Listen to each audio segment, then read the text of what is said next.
Brother, Sankranti పండగ, పతంగుల పండగ అయిపోయిందా? బాగా ఎంజాయ్ చేసినట్టు నువ్వు.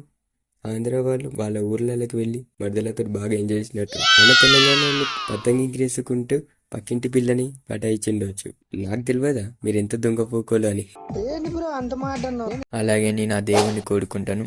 ఎవరెవరు ట్రై చేసినా కానీ పడకపోతే పడేటట్టు చూడు దేవుడా.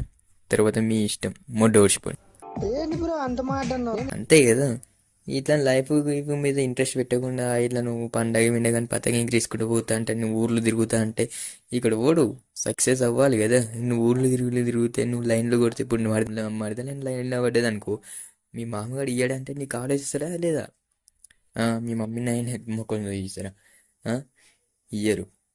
నీ దగ్గర పైసా ఉందా ఏముందా అని చూస్తారు.